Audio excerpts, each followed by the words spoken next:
This is Ready, Set, Bet with Matt Brown and Mike Somich on VSiN, the Sports Betting Network.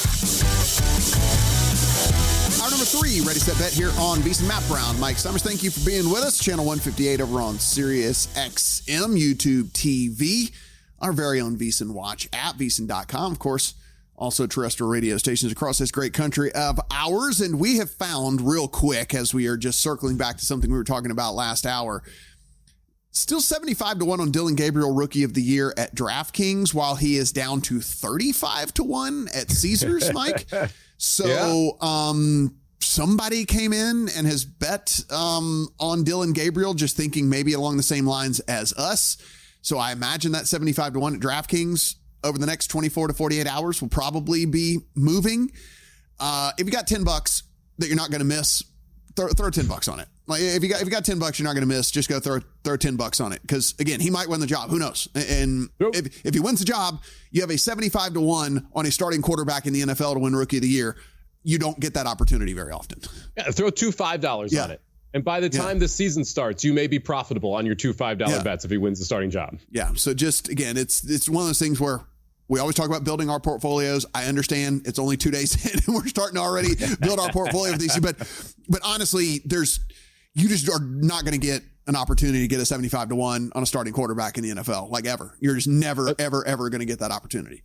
They drafted him in the third round for a reason. I'm not going to say I agree with it, right? Like not being a talent prognosticator or anything like that, but they drafted him ahead of Shedeur. We'll see which one ends up starting. The one who was drafted later is 15-1. The one who was drafted earlier is 75-1. One of the two will start for the Browns. Yeah. And so it's just a question of which. Yeah, there's 0 point in them starting Flacco. There's 0 point in them starting Kenny Pickett.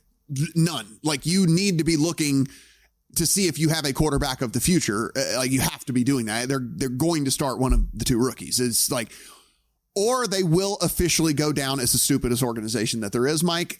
Could you imagine they just roll out Flacco and like crusty old Flacco in week number 1, dust just coming off of him as he walks out on, actually, I'm not going to say walk, as he like strolls out with his walker out onto the field for the Cleveland Browns, like making the week 1 start. That would solidify things, wouldn't it? How long is he going to last, even if he does start week 1? Right. 2 weeks, 3 weeks, right? Like you're not going to see Flacco last half a season in Cleveland as the starter. And by the way, if you disagree with us, the odds boards don't, because Shedeur wouldn't be 15-1 if the betting market thought that he didn't have a very good chance of starting, because Tyler Slow sitting at 12-1, who is definitely starting. So there you go. Another rookie starting quarterback there around that same number. Yeah. Flacco can't play primetime games because he's got to eat at 5:00. So he's got to leave. No way. He can't. He's like, I'm sorry, I got to opt out of this one. Like, dinner time's at 5:00. There's no way I can play this. 100-74, 8:08 left in the fourth quarter. Now I can officially say this would be bad beat territory. This is bad beat territory. 8 minutes left with the 26-point lead for the Cavs on the road over the Heat, effectively ending that series as they would go up 3-0. Yeah, this will it puts the proverbial nail in the coffin. You're going to have the sweep or a gentleman's sweep, depending on if the Cavs win game 4 or game 5. And they'll get some time for Garland to be able to rest up, see if they can get him back in the lineup. It's a great win for the Cavs here. Yeah. You got Donovan Mitchell putting up 13 points, and you are blowing out the Miami Heat in Miami in game 3. Strus has 16. Mobley has 19. Allen has 18. Hunter has 19. Ty Jerome has 13. So you're getting just contributions up and down this lineup. And the Heat did not turn the ball over much after that first quarter. Just 12 turnovers in the game now, Matt. So it's been just more... it's hard to even figure out what it is when you look at it, to be honest, because they're shooting 50% from 3, the Heat are, and 43% overall, and yet they're just getting lambasted right now. Yeah, like you said, it's a good point that you brought up. Cleveland actually has motivation to go ahead and just close this thing out, because getting a couple of extra days to make sure that they're on the mend. So unlike some of these other teams where we go, they don't care if it really goes 5 or 6 or something, Cleveland might. Yeah. They might. And so we'll see what that number is for game 4 here. I would expect you're going to see it tick up in the Cleveland range. I don't think you're laying 5 again in game 4. I think you're laying closer to 7 or 8. So let's take a look at our 12:30 Pacific, 3:30 Eastern. So coming about 25 minutes, that's Oklahoma City on the road at Memphis. There's going to be no Ja Morant in this game. And so this thing is sitting 15 and a half, Mike, in favor of Oklahoma City on the road. 223.5 to 224.5 is our total out there. I say this all the time. Every time I'm horrible at these games. It's like, of course, Oklahoma City is going to win. Are they going to win by 16 points? I have no idea. I really do struggle handicapping these type of games. And so I try to avoid them at all costs. Yeah. I kind of like Oklahoma City here, Matt. I don't understand what Memphis is playing for at this point. I mean, this is 1-2-3 Cancun. If there ever was a time for it without your best player in Ja. I agree with you. The 15.5 is tough just because you don't know what's going to happen necessarily in the second half. But what about laying 9 with Oklahoma City in the first half? Now that could be a look, don't right? They just come out and just blow the doors off Memphis here, which is not like, I don't see where the offense comes from. I don't find them overly motivated in this spot. The crowd's not going to be very into it. Oklahoma City wants this done with. Oklahoma City minus the 9 in first half. I was going to bet anything here. Now that could be the look, right? It's just like, okay, you're going to get maximum intensity in the first half. They don't want to mess around. They don't want to have to look up and be like, oh man, we actually have to play in the second half. So even if they decide to coast, your bet's home. You don't really care how they take the second half. Well, and you got to think about just motivationally too. You had to come back from 28-29 down in game 3. You don't want to do that again. And you're taking on a Memphis team that just saw you come back from 28-29 down. It's not hard for Oklahoma City to go on a 10-0 run here. We saw it in the first 2 games as well. I mean, we were joking. They almost doubled them up. At one point, you could catch 47.5 points with the Grizzlies in game 1. It's not like this is an Oklahoma City team that can't blow out the Grizzlies. And that was with Ja on the floor. Now you're missing your best player, your best scorer, your best playmaker. Hard for me to find a way to back the Grizzlies here. And again, motivation in the first half is going to be on Oklahoma City's side. So yeah, the Grizzlies minus 9, if anything. And over on the ice, to remind people, we do have that 4:00 Eastern, 1 Pacific puck drop between Vegas and Minnesota. You do have a play there on Vegas. I do. Give me Vegas minus a half goal, first period, plus 155. This is a Las Vegas team that backs are against their wall here. You're down 2-1. You're on the road. You cannot lose this game and be down 3-1 heading home for game 5, essentially setting up back-to-back must-win games for someone who's a Stanley Cup favorite heading into this series. This has not been the Wild, in my mind, playing exceptionally well. This has been Vegas playing poorly. And you go back and you watch the first period in game 2. It's the worst period I've seen this Golden Knights franchise play in years. And the defense in game 3, not up to the level that we've expected from Vegas. This to me is one of those hair on fire first periods where Vegas comes out and pushes some more. Hopefully they break through and cash this. So give me Vegas minus a half goal first period plus 155. In the 7th inning, Tigers holding on to a 3-1 lead over the Orioles. Orioles do have 8 hits in this game, Mike, but just have not been able to turn those into runs. Their starting pitcher, Young, that we were talking about, just couldn't get it over the plate, right? Went 4 2/3. He only gave up 4 hits, but he walked 5. And so whenever you walk 5 and then you give up one of the hits, then you end up giving up 3 earned in just 4 2/3 innings. So that's kind of how that worked out. Casey Mize, like we said, did give up 8 hits in this one, but was able to limit the damage. Only 1 earned against him here for the Tigers, but they hold a 2-run lead there in the 7th. And I talked about the struggles of Gunnar Henderson. Mike, he's still in the 2-hole right now for the Orioles. I don't imagine they're going to move him out of there, but 0 for 3 in this one. His average is now below 200. He is hitting 194. His OBP, because he's not walking either, is at 237.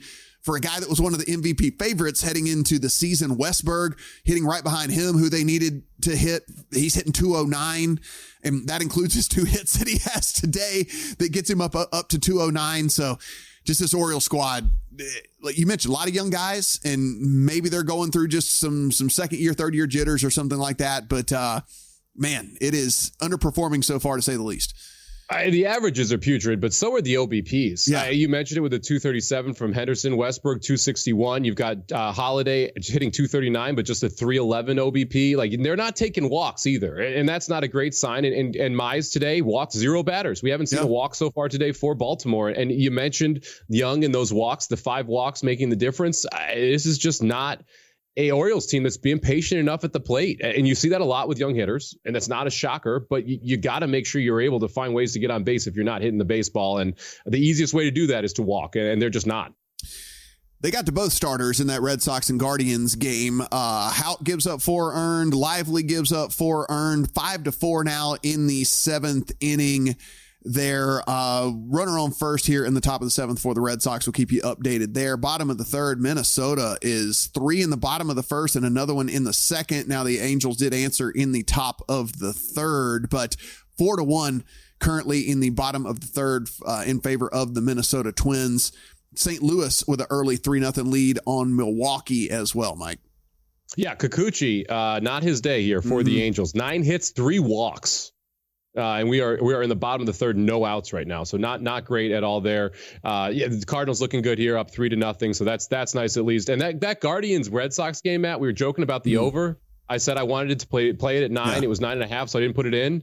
That's officially a sweat. Like we're in the 7th now. We're not over yet after 8 runs in the first 2 innings. Yeah, it is. It's wild. I think we look too at this. Couple of these teams, I guess that some of the stats don't necessarily match up with what their record is and all of that. Trying to figure out who these teams are right now. Still smallish sample size, Mike, but we're rolling into where the territory where we kind of have to start making some decisions right or wrong, right? I mean, we got to figure out who these teams are now because we're getting to that point in the season where it is what it is, right? I mean, we got to take the data and believe it or not. It's almost May 1st, starting to warm up. You're hearing me quote xERA, right? Like this is the time where you actually have data that you can look at over this season and start to form an opinion based off of that data. You have so much variance in baseball. You now have enough of a sample size where you can start to say, oh, maybe it's not as much variance as it is who they are, right? And so you're able to start betting those opinions based on what we've seen in the first 25, 30 games this season. Like we said, we are counting down to the Kentucky Derby next weekend. Tons of content here on the network. Well, you want to be able to make those bets whenever they come through. So head on over to firstbet.com. That is the number 1 STBET.com. Use promo code VEASAN200. We will give you a $200 sign-up bonus over there just for using that VEASAN200 promo code at firstbet.com. Again, the number 1 STBET.com.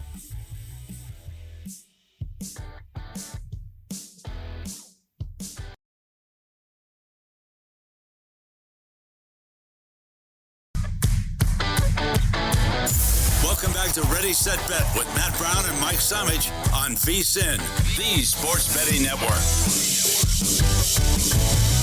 Ready, Set, Bet here on VSiN. Matt Brown, Mike Somich. I will go ahead and do the thing you should never do, Mike, but it is 4:36 left, and I'm going to chalk a bet up as a winner as the Cleveland Cavaliers are up 31 points with 4 minutes and 30 seconds left there in the fourth quarter. The -5 would be a terrible, terrible beat right now. Yeah, that would be, I would say it's okay for you to just cry over in the corner for the rest of the show if you somehow lose this bet. So I'm going to mark it up. You should not do this, by the way, as bettors, but I'm going to go ahead and do it. 31 points. I only need him to win by, 6. I was going to say 5. Yeah. 5 would actually be worse. What if I push this? 5 would be tough. 5 would be worse. I'd rather just lose it. And it's a good story. If they jump to a 15-0 run, would you get in there and hedge? No, I want the story now. I'm in it for the story. I want the L. Yeah, I want everyone to be like, you know what? Yeah, they were at 31 with 4:16 left, and then I somehow lost a -5 ticket. So there you go. That's sports betting in a nutshell. All right, now joining us here on the Progressive Guest Line, Joe DeLeone, NFL draft and college football analyst, A to Z Sports at Joe DeLeone over on the Twitter machine. Joe, how you doing, man? I'm doing pretty good. I'm just trying to get through what has become one of the most dramatic NFL drafts I can remember. This wasn't supposed to be an interesting year, and here we are with all this craziness that has occurred in the last 2 days. I was going to say, and certainly not an interesting day today. This is kind of where we just start going like, oh, okay, that's a nice value add. All right, that's a nice depth piece. This isn't like front page story, every Twitter thing that's going on right now. But if you're just joining us, if you weren't in your car, if you didn't get push notifications, Shedeur Sanders did finally get drafted. Yeah, by the Cleveland Browns way out in the 5th round, Joe, after they'd already taken a 3rd-round quarterback in Dillon Gabriel. What do you make of all of this? Well, I think the way that you just highlighted this is the best way to just start this conversation is that when he was going to get picked today, we were all expecting that at some point he was going to get drafted on day 3. It would have been highly unlikely that he just went completely undrafted unless he directed teams and told them, we just want to make a decision afterward. Of all teams for him to go to, it has to be the team that not only already drafted a quarterback, but at the end of the night last night, when they took Dillon Gabriel from Oregon, everybody was freaking out. Everybody was saying, oh my God, Dillon Gabriel went before Shedeur Sanders. Now they're on the same team. I can't really make sense of what the approach is here. If Dillon Gabriel wasn't the pick and Shedeur Sanders was the guy today, I would be sitting here talking about tremendous value.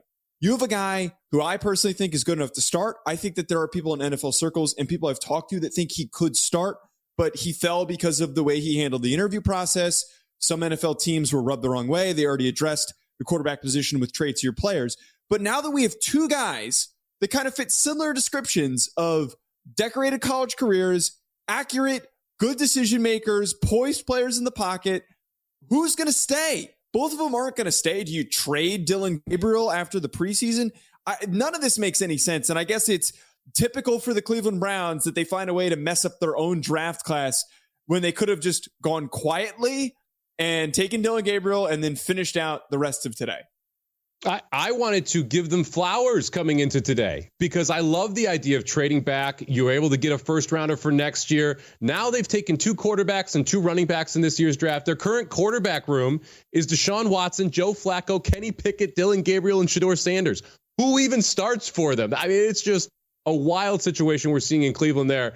Enough of the Browns. Let's flip over and talk about the other quarterbacks in this draft, and specifically one that got traded up for the New York Giants here. Jackson Dart ends up being your second first-round quarterback in this class, heads to New York, heads to Brian Daboll and his system there. What do you make of this fit, and do you like the move for the Giants to go up and get him?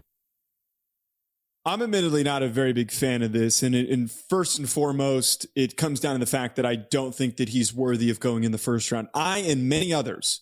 The craziest part about this, I don't think anyone has a first-round grade on Jackson Dart. He is a day 2 pick, an Andy Dalton, Derek Carr type of a prospect who is accurate, played in an offense that didn't require him to make a lot of difficult decisions, but he has a below-average arm. If he goes and ends up being like Andy Dalton, that's a good career. But there was a clear ceiling at a certain point with the Cincinnati Bengals. They were in and out of the wild card. And all we would talk about towards the end of the time with the Bengals was like, man, are they ever going to get over the hump? Got Marvin Lewis fired. And now we see how great they are with Joe Burrow. It's like a total breath of fresh air for Bengals fans that they have this top 5 caliber player. And I think that knowing the Giants' history and how bad they just were with Daniel Jones, this feels like they were going super safe. They were going with a guy that they knew was going to have a higher floor, but a very, very low ceiling because of the limitations for the physical tools. Overall, though, and I don't want to factor Shedeur Sanders into this because a lot of people have been texting me asking, like, well, should they have gone with Shedeur? I don't think that's the case. I think that if you are going to bring in Jameis Winston and Russell Wilson, and you didn't really love the quarterbacks, one enough to take 3rd overall, your approach should have been, let's build the defense up. You took Abdul Carter. You took the best player in the class. You're building this elite, unstoppable defense. Keep building it. Get some offensive weapons. They could have traded back in and taken one of the available receivers. They could have stuck at the beginning of the second round and taken one of the available receivers. They could have maybe taken Elijah Arroyo from Miami, but they traded a pick. They moved back in to take a guy that's probably not even going to touch the field this year. So it doesn't make sense because I feel like the vision is extremely disjointed when it didn't need to be in a year with bad quarterbacks. They could have just focused on all of the defensive talent that was on the board and that was available for them. Talking to Joe DeLeone, draft and college football analyst, A to Z Sports. Joe, was there any team that as the draft was progressing through rounds 1 and 2 that you were like, okay, I kind of like what this team is doing here. This is what they should be doing? Yeah, the one that really stood out to me, and they're killing it even more right now on day 3, it's the Kansas City Chiefs. We do this every single year. We come into the draft wondering, like, man, the Chiefs have to figure left tackle out. They have to figure out getting another receiver. They got to work on their defensive line. And not only have they accomplished that, but they got great value for a lot of their picks. Josh Simmons, for me, was my number 1 graded offensive tackle in this class. Very smooth base. He's got a really powerful upper body. He is the best pure pass protecting offensive lineman in the class. And if he recovers from his injury that he suffered against Oregon early on in the season, this is a plug and play guy that could play for the next 5 to 10 years protecting Patrick Mahomes' blind side. We could be talking about this being just a prolific move by them. And then they come back around in the second round. They get Omar Norman-Lott, who is a very flexible and fluid pass rushing defensive tackle that plays with great leverage, who I think could be very productive alongside Chris Jones and plays really well opposite of his body type. But then the biggest part about this is today they got Jalen Royals from Utah State. I and many others believe that Jalen Royals was worthy of going somewhere on day 2. He was banged up, but he still tested really well at the NFL Combine. bigger, more thicker slot receiver who is going to play really well alongside Xavier Worthy, who takes the top off of defenses. He's got great concentration. He's got a great, fantastic, consistent release. He also has really efficient route running, reliable hand, like all the things that you look for in a slot receiver. That is who Jalen Royals is going to be. If there is a pick on day 3 that goes on to become an 1,000-yard Pro Bowl pick that we're going, what the heck happened here? It's going to be Jalen Royals. So the Chiefs, they continue to clean up as they always do every single draft class. It's funny how you can see these good organizations, these bad organizations, just playing out the way you would expect. I love Philadelphia's draft. I thought they did a great job getting value at both their first and second round picks on the defensive side. But the one team I have bet based off this draft was the Texans to be able to win the division down there in the AFC South. I love the fact that they brought the 2 Iowa State receivers in. What did you make of the Texans draft this year? They're one of the teams who I'm preparing my notes for a video we're taping for A to Z Sports Film Room, our best classes. And the Texans right now are one of the teams that I'm going with. And they needed to come out of this draft class in a year where they could accumulate picks. They traded out of the first round where they just needed quality starters. And I would argue in multiple spots, they got high level starters. I love this approach of trying to round out your receiver room, knowing the inconsistent health and availability of Tank Dell, getting Jaden Higgins, who is a great route runner, who is going to win along the boundary, who's got just sure hands and is always going to come down with the football. But you grabbed his teammate, Jalen Knoll, all the way in the 3rd round, which was a huge steal for how late you got him. He was a guy that I heard that some teams were considering taking in the first round potentially. He reminds me of Steve Smith, and I think he could go on to be one of the best receivers in this offense, maybe the best receiver in this offense. And I think the coolest part about this, I got the chance to interview Noel on the A to Z Sports Film Room channel, and he talked about how he and Higgins have a very deep relationship. So the fact that they get to keep to working together is just amazing. So I love this. I love that they're going to be paired together once again. Lastly, Ariante Arsary, though, who was an underrated offensive lineman in this class, has a nice base. He's got a very high floor, I think, for the offensive lineman in a year where offensive line was pretty down. To find a potential starter at what looks like maybe right tackle is a huge get for them in the 2nd round. All right, Joe, we got 15 seconds. I'm going to give you a chance to look like a genius. And if you're not, it doesn't matter. People forget anyway. Who's the number 1 pick next year? Oh, man. Cade Klubnik from Clemson, I think, is going to be next year's 1st overall pick. There you go. And here's the deal. Predicted Cam Ward last year. Here's the deal. If you're right, you're a genius. And guess what? People forget anyway, so it doesn't really matter. Joe DeLeone over at A to Z Sports, at Joe DeLeone over at the Twitter Machine. Thanks, man. Appreciate the time. Thanks. When we come back, update you on everything going on out there in the sports world. It is Ready, Set, Bet here on VSiN.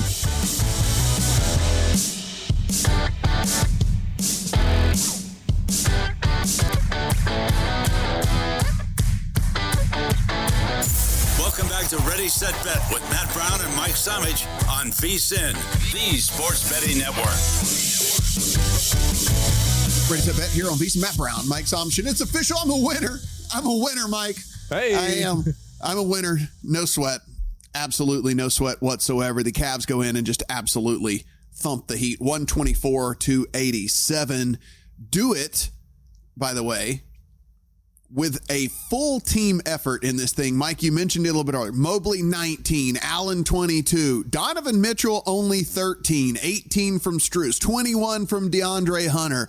You were just getting it from everybody. Help everywhere up and down the lineup and off the bench from the Cavs. And yeah, this series is over. That is 3-0 Cavs. And so really and truly, Heat can go ahead and start making those reservations, where they're going to Cancun, Cabo, wherever they're heading, maybe they're since they're already in Miami, maybe they want to go someplace cold. I don't know, but whatever it is, they're going on vacation. Yeah, it's vacay time for the Heat after this loss. We'll see what happens here in Game 4, but I assume you're going to see the Cavs open 7-8 point favorites, higher than what we saw today at the 5 number. Couple of housekeeping notes real quick, Matt. First one, Clase, the closer for the Guardians, pitching the 8th inning. Last time he was out there, he blew a save against the Pirates. He's pitching the 8th for the Guardians, the first of a doubleheader, which tells you he may not be the closer for the Guardians anymore because it's a scenario where they could have saved him for the 9th. So keep an eye on that. If you're a fantasy baseball player, you might want to look at Guardians closers and fantasy football sleeper, Matt. All right, you ready for this one? Let's do it. Orande. Okay, got to make sure I get the name right. Oh, boy. Orande Gadsden II just got drafted in the 5th round by the Los Angeles Chargers. I think he has a shot at starting at tight end for that Chargers offense, and he is a big target there. for Herbert in that offense as well. So I think he's got a shot at being one of those sleepers this year. Best ball leagues, I think someone I'd be interested in, and then also late in your draft there if you're able to get him. So we always say shop around. I just want to point this out before, some people start thinking along the same lines as me and Mike. Shedeur Sanders 19-1 over at FanDuel with Gabriel at 100-1.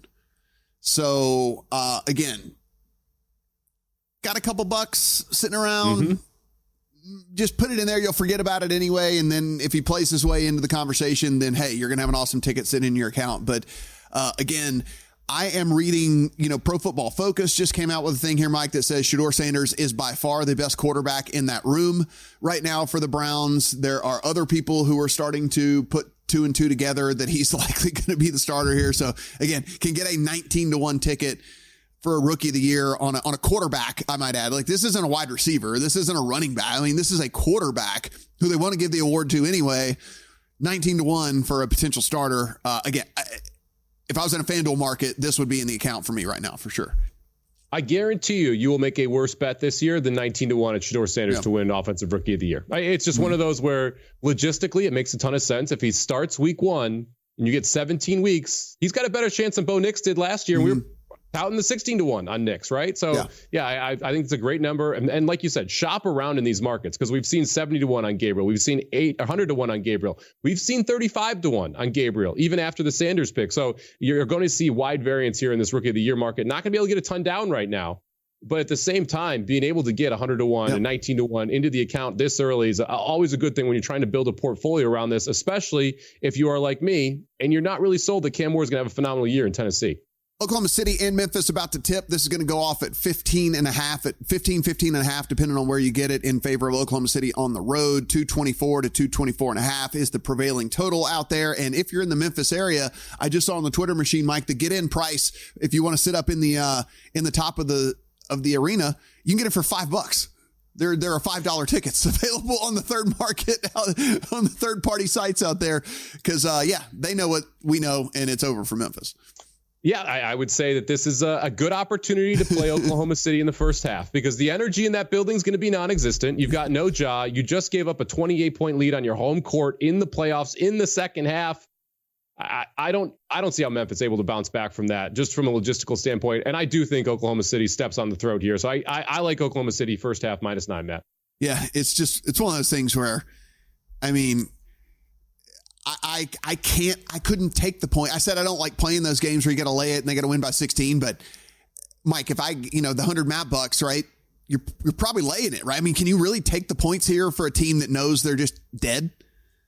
I mean, I made the fair line 15.5. So I'm right on the number.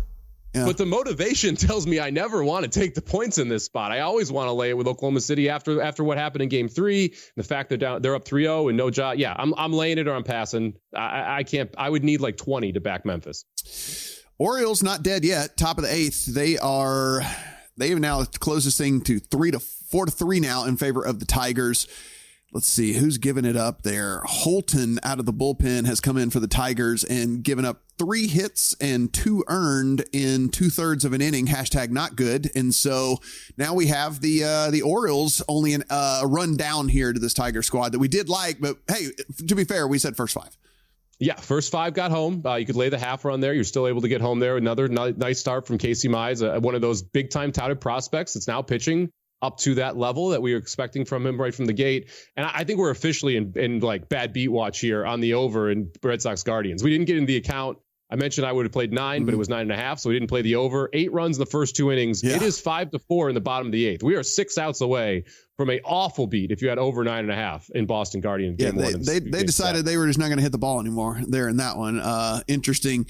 As we were screaming, hope you had the over, 4-1 in favor of Minnesota over LA right now. Minnesota through 3 innings has 10 hits in this game. 10 hits, Mike. Yeah, they also have 3 walks. Like, I don't know how they only have 4 runs, to be honest with you. They've left 9 on base. They're 5 for 11 with runners in scoring position, yet somehow only have 4 runs, Matt. Explain that to me. I know. It's absolutely bonkers. I mean, it is 10 hits in this game. already. Again, we'll monitor that one. Not a good day for Priester for the Brewers. He goes 4 innings, gives up 7 hits, walks 3, does not strike out a single batter, and gives up 5 earned to the Cardinals. Sonny Gray just continuing to kind of cruise along. He's not elite anymore, Mike, but Sonny Gray is just kind of one of those, I think, depending on the matchup, is a dude that always intrigues me to back, right? It's like, I know I don't want to play him against really good teams, but He's kind of this year, last few years even, he's just kind of gone out there and he's been above league average. And as we know, against bad teams, that can be fine.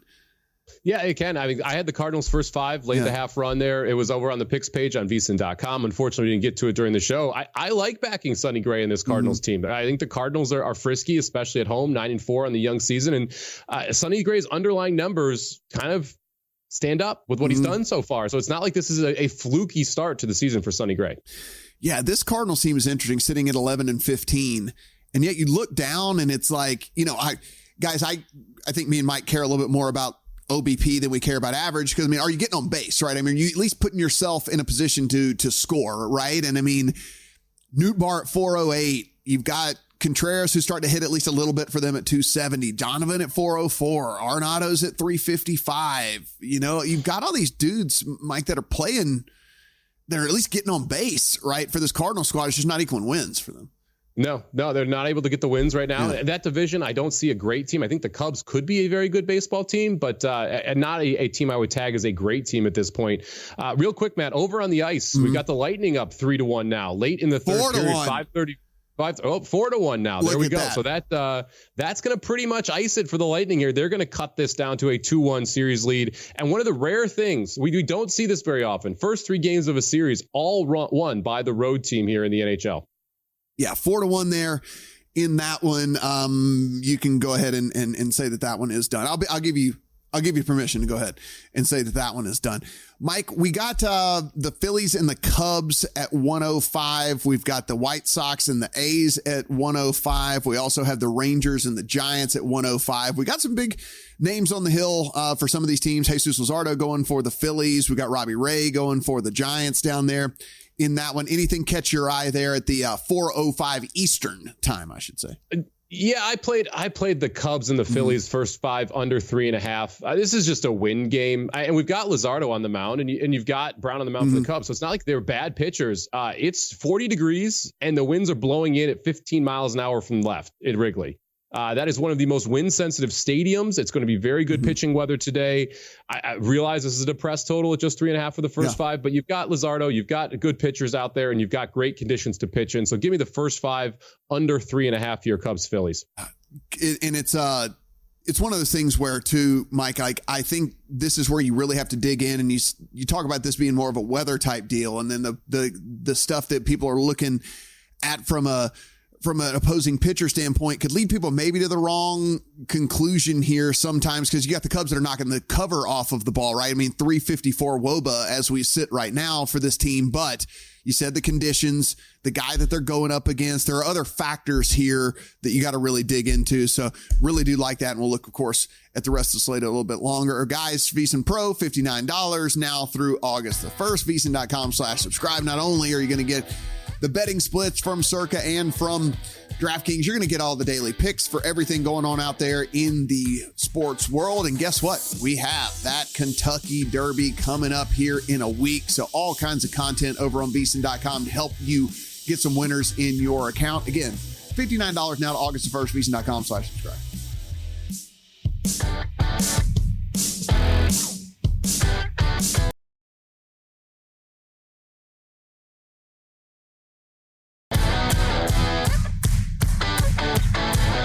Welcome back to Ready, Set, Bet with Matt Brown and Mike Somich on VSiN, the Sports Betting Network.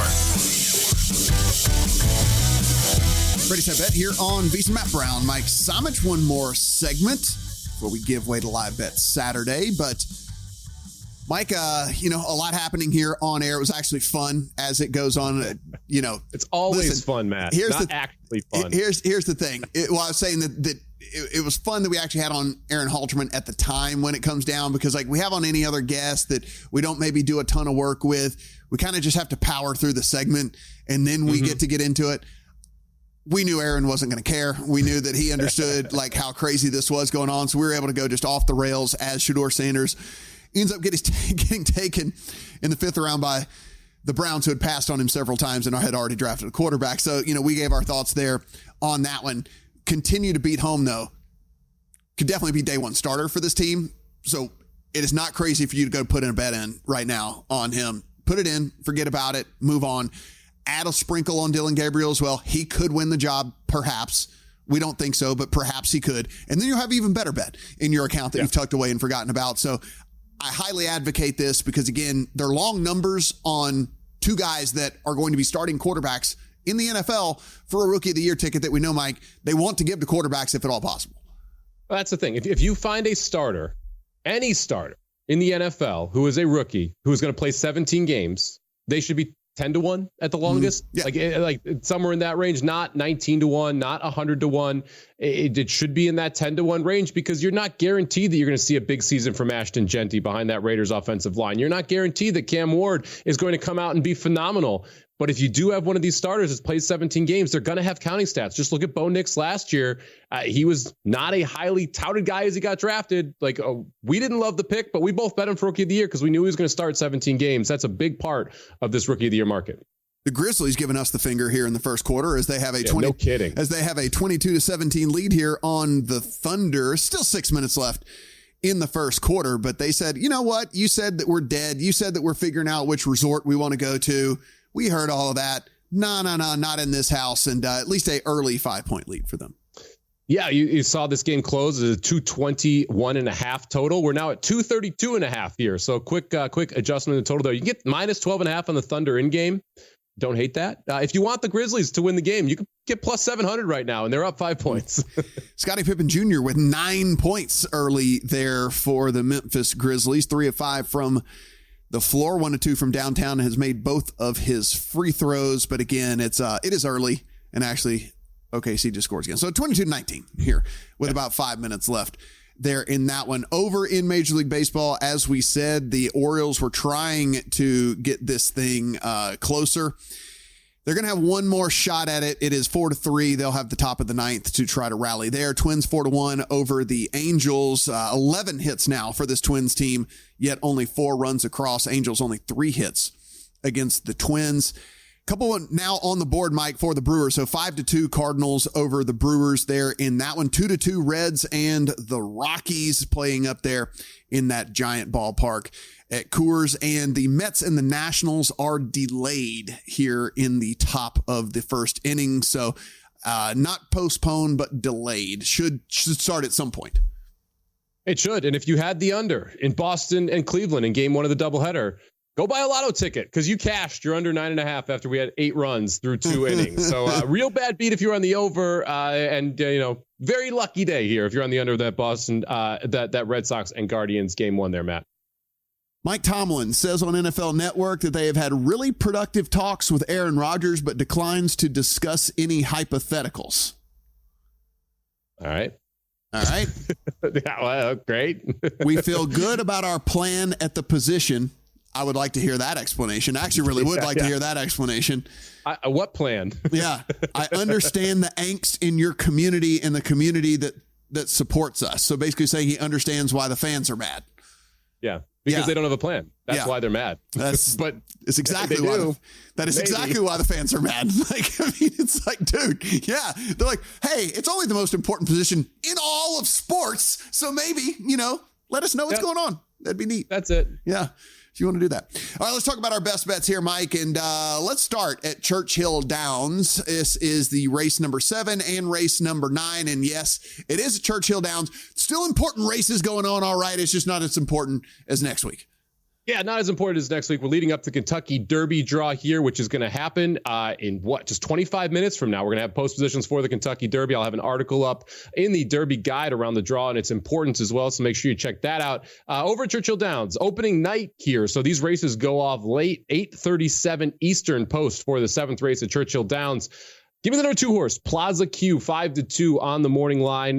This is a 1.25 mile maiden special weight. So horses that have never won a race before. Rarely do you see the 1.25 mile distance. This horse is built for it. Should want every bit of that distance. Also is your fastest horse early in the field. When you have these long maiden special weights, speed matters. Give me Plaza Q, the number 2, 5-2 on the morning line. And let's fast forward 2 races here and let's go right back to the number 2. This is the $200,000 sprint going 6 furlongs over the dirt course. And give me Sandy Bottom, the 2 horse, 5-2 on the morning line as well. Mike McCarthy ships this one in, and this is your fastest horse in the field. Very simply put, should be out front early and should be able to hold on late. Let's play the number 2, Sandy Bottom, 5-2 in the 9th race at Churchill. Mike, if they are doing this at night, how do you handicap whether the horse is afraid of the dark or not? What do you do with that?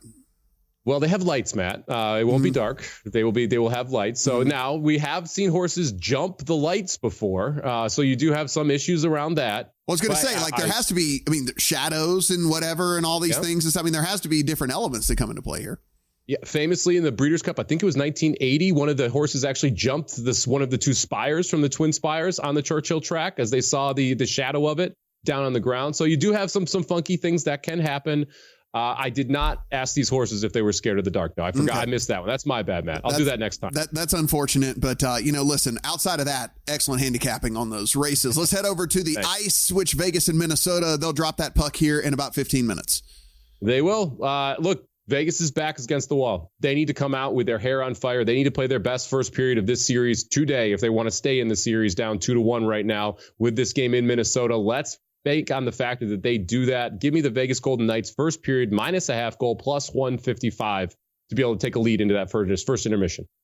And then let's head on over to the diamond here. A couple of baseball bets.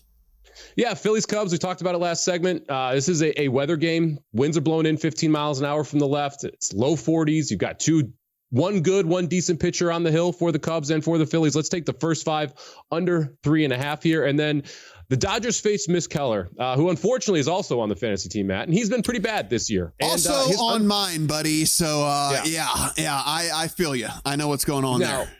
Let me make you feel worse. His underlying numbers are worse than what he's actually been from a statistical point so far this year. He faces this Dodgers lineup today. Let's take over 2.5 -135 first 5 for a Dodgers team total there. So Dodgers team total over 2.5 in the first 5.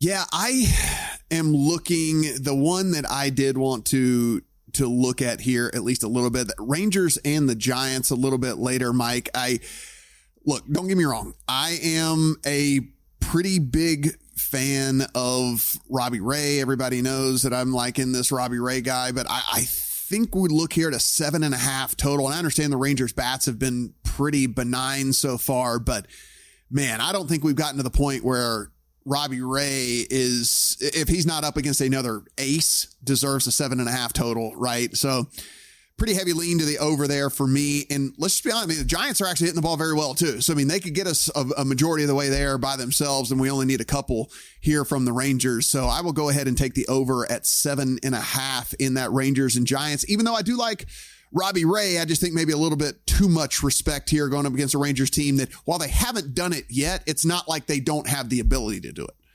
Yeah, we talk about the surprises to the negative a lot early in the baseball season. The Giants, one of the biggest surprises to the positive. 17-10 on the early season. They've been playing very good baseball. And Ray, you mentioned the run support. He's 3-0 with a 4.07 ERA. So they've been hitting the cover off for him.